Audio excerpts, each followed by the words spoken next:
एक दिन श्री कृष्ण की पत्नी सत्यभामा को अपनी सुंदरता और महारानी होने का घमंड हो चला था, तो दूसरी ओर सुदर्शन चक्र को यह अभिमान हो गया था कि उसने इंद्र के व्रज को निष्क्रिय किया था। भगवान श्री कृष्ण उसकी ही सहायता लेते हैं तथा वह खुद को सबसे ज्यादा शक्तिशाली समझने लगा और विष्णु वाहन गरुड़ को भी अपने सबसे तेज उड़ान भरने का और भगवान श्री कृष्ण भी उसके बिना कहीं नहीं आ जा सकते, इस बात का अभिमान हो गया था। श्री कृष्ण अपने द्वारका में रानी सत्यभामा के साथ सिंहासन पर विराजमान थे और उनके निकट ही गरुड़ और सुदर्शन चक्र भी उनकी सेवा में विराजमान थे। बातों ही बातों में रानी सत्यभामा ने व्यंग्यपूर्ण लहजे में पूछा, प्रभु, आपने त्रेता युग में राम के रूप में अवतार लिया था।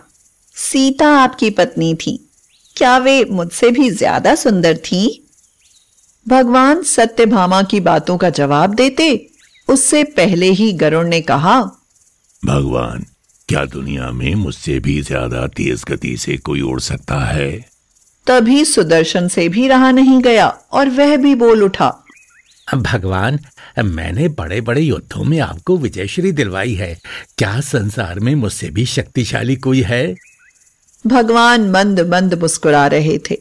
वे जान रहे थे कि उनके इन तीनों भक्तों को अहंकार हो गया है और इनका अहंकार नष्ट होने का समय आ गया है।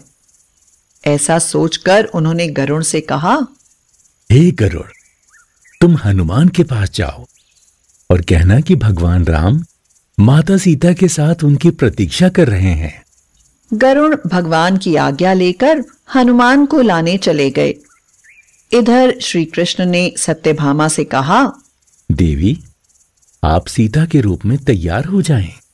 स्वयं द्वारकाधीश ने राम का रूप धारण कर लिया। तब श्री कृष्ण ने सुदर्शन चक्र को आज्ञा देते हुए कहा, तुम महल के प्रवेश द्वार पर पहरा दो और ध्यान रहे मेरी आज्ञा के बिना महल में कोई भी प्रवेश ना करने पाए। जो आज्ञा भगवान।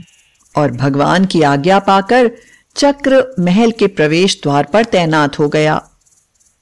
गरुड़ ने हनुमान जी के पास पहुंचकर कहा, हे वानर श्रेष्ठ, भगवान राम माता सीता के साथ द्वारका में आपसे मिलने के लिए पधारे हैं। आपको बुला लाने की आज्ञा है। आप मेरे साथ चलिए, मैं आपको अपनी पीठ पर बैठाकर शीघ्र ही वहां ले जाऊंगा। हनुमान जी ने विनय पूर्वक गरुड़ से कहा, आप चलिए बंधु, मैं आता हूं। गरुड़ ने सोचा, पता नहीं ये वानर कब पहुंचेगा। खैर, मुझे क्या, कभी भी पहुंचे, मेरा कार्य तो पूरा हो गया। मैं भगवान के पास चलता हूं।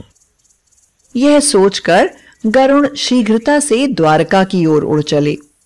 लेकिन यह क्या, महल में पहुंचकर गरुड़ देखते हैं कि हनुमान जी तो उनसे पहले ही महल में प्रभु के सामने बैठे हैं।